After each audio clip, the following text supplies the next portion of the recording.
call you up.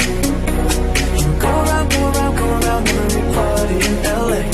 We're back here on Sun Up on Showbiz TV. I promised you a very scintillating conversation, and we have with us a very beautiful woman. Actually, she would be an inspiration to many because she is an inspiration to me, because I can tell that she loves to do a lot of things just like I do. She was a corporate woman in her earlier years. She's also been a book writer, a songwriter. She's currently the head pastor of Royal House Chapel at Community 18. Hello. Hello. It's so nice to have you with us. Thank you. We are very grateful. I'm so glad to have, such a beautiful presence with us. This morning, Reverend. Yes. Quainoo. Yeah. And it's a beautiful thing to see you here this morning. Thank We're you. excited. This morning you're glowing in yellow. Yeah, Thank you. We're doing growing for life. Yes. Obviously, you're looking so beautiful. Thank you so much. You're also looking very beautiful. Thank you. Thank We're you. clothed by Yes. Goldilocks. So, yeah, I'm also clothed by Goldilocks. Oh! Oh, wow. Oh, Goldie has, I'm so glad that Goldie has a customer in you as well. Yeah. But we're very grateful to have you here. We know that you worked for almost 25 years Yes. as an executive assistant at Gassam. Yes. So that was a very corporate 8 to 5 world, working under somebody as somebody's executive assistant, arranging all the daily details of their life. Isidro and I haven't really worked in such a corporate environment before, so we want to know from you, what did you learn from that 8 to 5 environment where it's like, oh, I need to make sure I don't step on this person's toes, I need to reach this certain productivity goal. What did you learn from that experience, and how would you say that experience has helped you in your life even today? Thank you very much. I started working at a very young age, before I even turned 20. Oh, wow. Yeah, I think when I got the job just a month after I turned 20. Wow. So I was very young, I didn't know a lot of things. So I can say that I learned a lot in that 25 years that I stayed in the same company. Wow. I didn't move from there, and I worked with about 5 managing directors. Oh. They all had different, temperaments. So you had to always switch and make sure you are in their good books and you are doing things that they will really appreciate. I must commend you for being able to work with 5 different directors. Normally one will come and say, no, this guy I don't like, give me another lady. But to have that experience for you, I think that's very good. And they are all, they are all white. They are not Oh. Ghanaians. Oh, wow. That must be very interesting. Yes. And it's also interesting for me to know that Ghana Cement is managed by non-Ghanaians. Yeah, it's been so. Our percentage shareholding is not too big. It's a multinational company, but it was owned by Norwegians and then later by Germans. So it's always been so. That's very commendable for you. We know that you do a lot of things. Just as Aiko mentioned, we know that you are the director for DOXA, worldwide, and also being a board member at the St. Mary's College of Health Sciences, and as well being a lead pastor for Royal House Chapel, that's the Community 18 branch. And all of these are very demanding things to do. I don't know, I'm not there yet, but you've been through that part. How is it like for you combining all of these things? Okay, with DOXA, it's a family business, and it's my husband who is the managing director. Okay. And so I'm only a director, let me say like a shareholder, and most of the things I do it from home for now, because I am pastoring full-time. So if they need maybe my signature, they had to bring the document to the house for me to sign. Once a while I go to the office. So I'm not really at the office all the time. Even though I'm a director in the company. My husband does a lot of the work whilst I take care of the home, and then our children are also not here in Ghana, but I have to be communicating with them to make sure everything is on course. So I do basically like the home and then taking care of the family.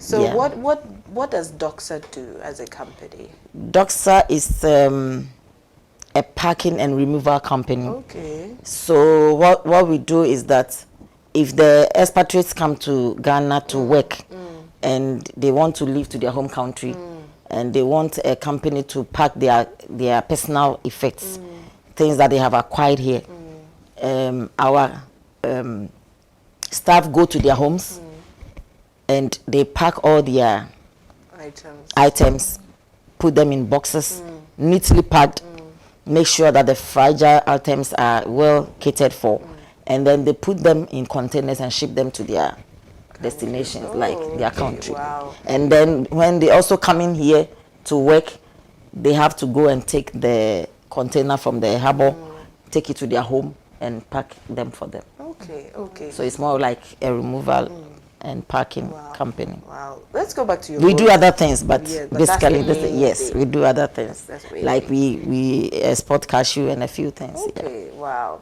So let's go back to your role in Gossip. What did you learn after working under all those managing directors? What did you learn from them, would you say?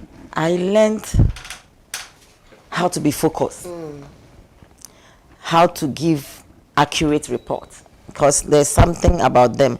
If they ask you for something, they don't want you to come and then you give them maybe half report and then you go back and come again. They want you to get a holistic, report for them.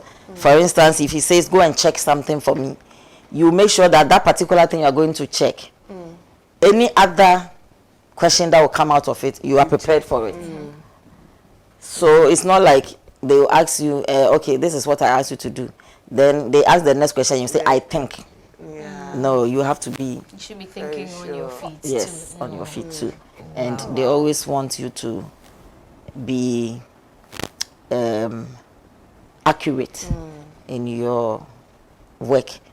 When they give you a job, you make sure you minimize the mistakes, and you are always on point. So yeah, they are always on time. I mean, they really work on time.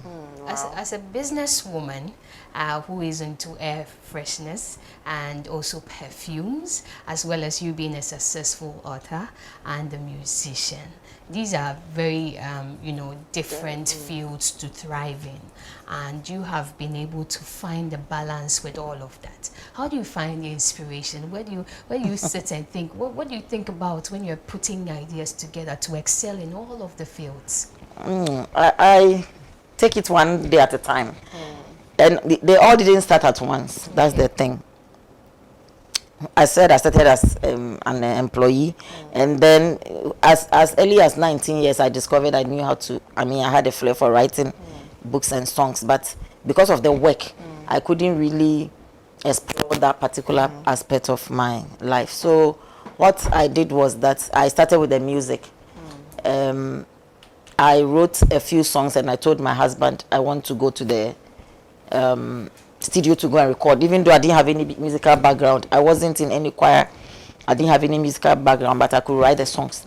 So I just wanted to go and try my hands on them. So I went to the studio to record them 23 years ago, and I managed to record about 6 or 7 songs that I've written myself. It was launched by my senior pastor, Apostle General Sam Kranchiankra, and I realized that people like the song. The songs. So it encouraged me to go again, to go and record the following year. Okay. That was 2001, and that's where I recorded with Kronkron, Okay. the hit song, So we want to take a listen to Kronkron. We want to have a feel of the amazing voice God has given to you. So let's take a look at Kronkron. Yeah.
misu minye Kronkron mi huye fia timi hunina maminye sesu chirema enja mi konsore mu imi fi musu boje.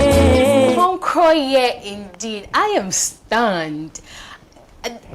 I mean, this is a song that we've listened to growing up, you know, but then we've known this song, households, when you're going to church in the morning. I mean, this is playing, your parent is playing that music before you go to church, at least to fill yourself up in the Holy Spirit. And I'm getting to know that you wrote and sang the song. Yes. Wow. I wrote and sang the song, like I said, without any musical background. So you can see that it's the work of the Holy Spirit. At that time, when you click A on the keyboard, I didn't know. But I just went to record the song. And I thank God that this song has gone far. This song has really gone far. And because I was then working full-time, and my kids were very young. My oldest was, the girl was about, let me say 5 years when I started the songs. And then the second was 3, and my last was about 1 year when I started the music. So I couldn't leave them to, you know, pursue that musical career. So I had to take care of the kids. That's how come with Kronkron went very far without people knowing who really behind the song. was behind it. We would quickly, you know, prompt our viewers to send in messages. Of course, people love you, and so people want to send in messages. And so this morning, if you are watching us, we have Reverend about Quainoo, and so you can send in your comments on 0503951006, 0503951006. All of the lovely messages you have, you can send them in to us, and then we will read them beautifully for her. Definitely. So we've talked about your music. There have been so many challenges that you've overcome going through your music with your children. You've nurtured that talent. You were able to push through even though you were working in the corporate world. But now we want to talk about your books. You've written a few books. So I think Worth of a Woman. You've written other books as well. But I want to find out from you, what was the inspiration behind those books, and what was the message that you wanted to convey to the people reading these books? Thank you very much. The first book I authored was Enriching Your Love. And that book is a must-read book. I have to really encourage the young ones to read that book. For now, I'm even really pushing it in the sense that I've added it to my products, the perfumes and stuff I'm selling. So if you buy a package from me, I put the book in there for you.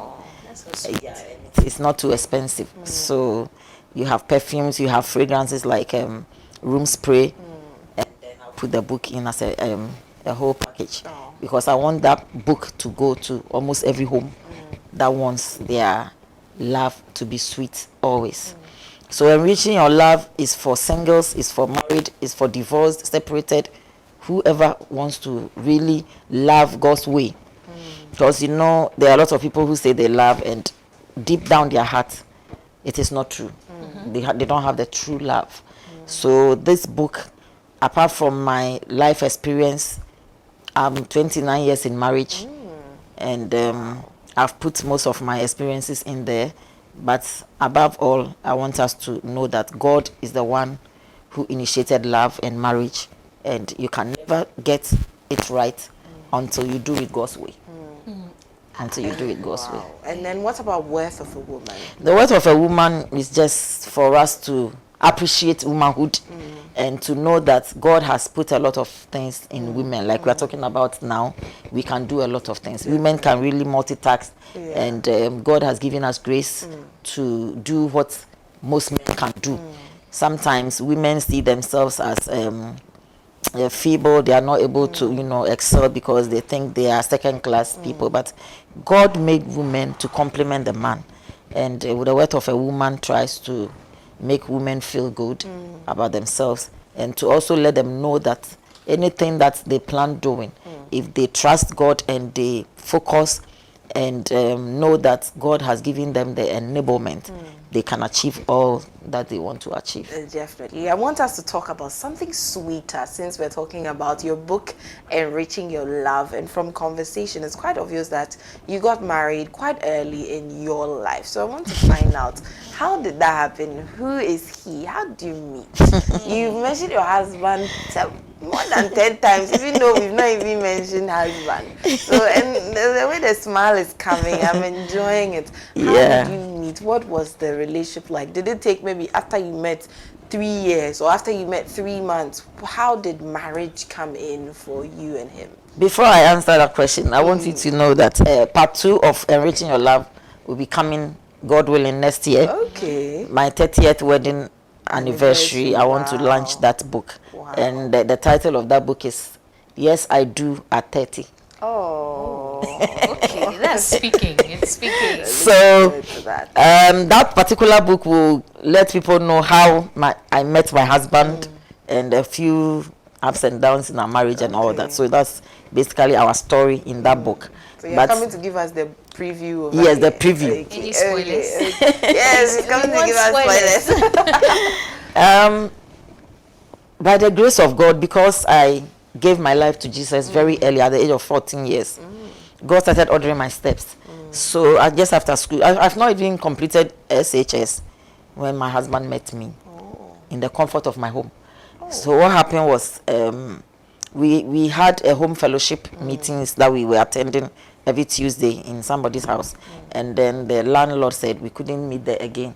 So just before I left for my final year exam in SHS, I told the group that, okay, if they are asking you to leave this place, we are in a rented house, but I'm going to talk to my landlord and see if he can host us in the house. So we brought the home fellowship to my house, Okay. where we have rented, and one of the ladies invited my husband one of the nights to the home fellowship meeting. He came there, and for the first time he saw me, he told himself, "This is my wife." Oh. So ours was basically like love at first sight. Oh. And how old were you then? I was 18. Okay. Woman of God. I was 18. You see, that's what I'm saying, that I was going to write my Yes, your exam. exam. He saw me. He's 5 years older than me. So he saw me and said in his heart that this is my wife. But that was not the beginning. Okay. I went to school, came back. Then he started visiting me. One thing led to the other. It took 2 years for me to accept his proposal. I can imagine. So I turned 20. Then after So he the proposed early, but he said, "Oh wait." wait, You know, wait, You're wait. flexing him small. Yeah, not really, but you know, I was young. Yeah. I had to know what I have to do in future, my career and all that. So a marriage was not the thing at that time. So he was patient to wait, because like I said, he just saw me and said, "This is the one I want to marry." So for the 2 years he kept coming, and I'll tell him, "Go and pray," you know. And this guy had time to wait. There were other guys who were coming, but he was always relaxed because he has told himself that this is the woman I want to marry. And by the grace of God, God made it happen. And so when we started courting, I was 20, and we married after 3 years. So I married at the age of 23. Okay.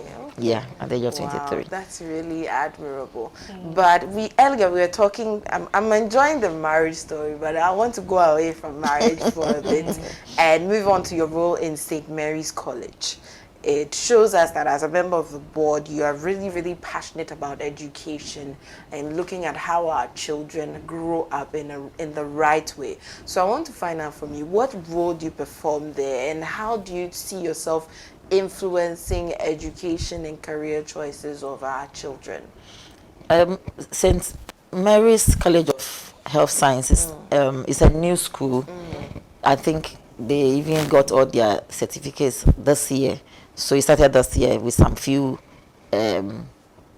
students. So I'm just a board member. Okay. And we had our board meeting about a month ago. And when I went there, I realized that the management have really done so well. And they are actually enrolling students who do not get the chance to go to the government nursing schools and all that. So it's a good school that is going to help our youth to, you know, pursue the career that they wanted to do, that maybe they didn't get the chance to enter the main stream or the main nursing schools. And they are really doing well. It's at the Spinters Road, close to Bachunatota. It's not too far from that place. And they are really doing well. So my role is just like a board member, but I'm trying to push the school because I know it will help the youth. Okay, and do you see your degree in human resource management aiding you in this role, even though it's a school, education, health? Do you see your background aiding in this role? My human resource management course is helping me in all that I'm doing. Okay. Right from my husband's work, and then the church, because I'm being passionate about the work I'm doing, taking care of the members, their well-being. If they are sick, I make sure you get good health care. I encourage the students when they are going to school. I give them small money for maybe it's a free SHS, but I still give them money for provisions and what have you. So I encourage them to really excel in whatever they do. So I realize that my human resource management background is helping me in all that I'm doing. Yeah, I'm excited because we got to talk about the age at which you got married and the fact that you are well vested when it comes to, you know, family affairs. And taking it from the point that you are a counselor, you are advising people each and every day. How would you say, or what are some of the moments that you've realized or people have come to you saying that this is what Reverend Quainoo said, and it has really helped in my marriage? A lot of times people end up giving counsel and it goes sour, it goes the other way, and it doesn't really, you know, help the people involved or the parties involved. How do you see that you've gone about, you know, talking to people, aiding people, that at the end of the day you've received results that you are looking for? What are some of the occasions? I started organizing single seminar in 2004. Going to churches, a long time ago. That's when the book was launched in 2004. And I was going to churches to organize single seminar. Some of them called me afterwards to ask questions. And I started organizing some in my church. Even here in my new church, every year at least I have about 2 singles and married seminars. Maybe the next one I'll have to invite you. And and I talk about marriage. Not just marriage, but even as a single person, how you enjoy your singleness before you get into the marriage, and all that. And I'm a marriage counselor, like a one-on-one marriage counselor, premarital counseling. So they come to our house. My husband and I counsel them. Most of the people who are getting married in our church. And after that, we tell them, when you go, whatever we've taught you, you go and meet something different because you are different people with different temperaments. So whatever we've shared with our experience may not really apply when you get into the marriage. So when you go and you face difficulties, come back. So we have what we call postmarital counseling, and it's helping them a lot. There was like a couple that we didn't counsel them, but they were friends. And they were 10 years in marriage with 4 children. They wanted to divorce. Wow. It was a serious thing. And because we were friends, we told them we will not let you divorce. And by the grace of God, after about 3 months of serious counseling, with the support of 1 or 2 men of God, they are now back in their marriage. Yes. That's really great. And the kids are happy that Daddy and Mommy are together now. Oh, that's really great. Well, here at Showbiz TV, we definitely promise you beyond music, and that's exactly what we're giving to you here. Beyond the music of Kronkron here, we have with us Reverend Quainoo, who is a seasoned Reverend Minister, a counselor, a businesswoman. She's a lot of things. And we're grateful to have her here, definitely telling us on more about her life. I want to find out from you, Reverend Abba. Do you have any final words to give to our audience? Anything that you want to use to encourage anyone who might be at the same position that you have been? Maybe the person is facing marital problems. Maybe the person is on the pinnacle of their career, trying to make a life choice for their career, whether to go into corporate, whether to go into business. What do you have to tell our audience who's watching you? I want to tell them that God knows who you are before you were even born. So just like I gave my life to God and He ordered my steps, I want to encourage them that you can achieve a lot if God is in your life, and you should also stay focused. Anything you want to do, if it is God's will, it's possible. So try and pursue the love of God first, and then as you are saved, everything falls in place. And they shouldn't give up easily. Anything you want to do in life and you think that that's your passion, you must go for it and follow it. And there's no time that is too late. I am 52 now, and I just feel that I'm now even starting to do what God has asked me to do. Yes. And So, well, there's a very controversial subject on the ground, and recently we got to know, or we've seen, there's a Nigerian pastor, Nigerian-based Ghanaian pastor, who says that women biblically are not supposed to be heading churches, are not supposed to be pastors. What do you think about that? Because it takes us to the Bible where women, you know, at the time, God didn't, he says that God, when God wanted to be that close with man, it was men that he invited. And so women biblically are not supposed to be leaders of the church. What do you make of that? I don't believe that. Yeah, I don't believe that. Because when you look at the ministry of Jesus Christ, we are told that women supported him throughout his ministry. They were there for him in support. And, you know, the one that they really quote is like, it was for a particular town. They were having issues with the women, you know, lording things over their husbands and all that. So Paul was telling them that the women should be silent. But it doesn't mean that the women should be silent for the rest of their lives or for the whole world. It was for a particular group of people. And God puts his word in the mouth of women and in the mouth of men. So you can't say that the woman should be silent or the woman shouldn't talk. God made man and woman, and he speaks to all of us. So if I receive a word, should I say that because I'm a woman, I shouldn't talk? I have uttered a book. It is God who gave me the words to put in there. You can't tell me that because I'm a woman, when God gives me a message, I shouldn't write about it or I shouldn't talk about it. So what they are saying is not true. That's why I'm saying that the word of a woman was trying to encourage a woman to be who she is. You know, God made us not second-class people, but to be to complement the man. He said the two shall be one flesh. So if the two shall be one flesh, it means God respects both man and woman. So the way God is using a man, he can use a woman in the same way. Wow. The only thing is, because God is a spirit, so he communicates with us in the spirit, not our physical flesh. So when I go to God, God doesn't see me as a woman. He sees me as the child that he has made, that he communicates with the spirit. That is why we can do what men can do. If we cannot preach, then we shouldn't pilot a plane. If we cannot preach, we shouldn't do engineering. We shouldn't do some of the things that men are doing. Some women are even more intelligent than the men in some of the careers that, you know, they find themselves in. So they shouldn't say that it's only preaching that women should not do. Because preaching, I think women sometimes even do it better because we add the motherly touch to it.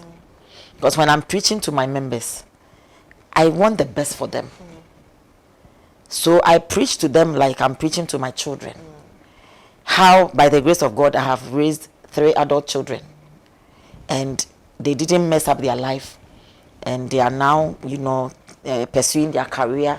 They've left us at a very early age. All my children leave us when they're about 16 years abroad. 2 are in the US. One is, the lady is in Canada. and they are able to organize themselves well and live a good life because of the kind of upbringing and the teaching we gave them. You understand? So if women shouldn't preach, then it means we cannot affect our generation positively. And we don't think it's good. So please, we've seen the books. We want to know where we can reach you. If someone wants to make a purchase, where do they get you? Basically, I have the hard copies at Bachona Total now. Okay. Bachona Total filling station now.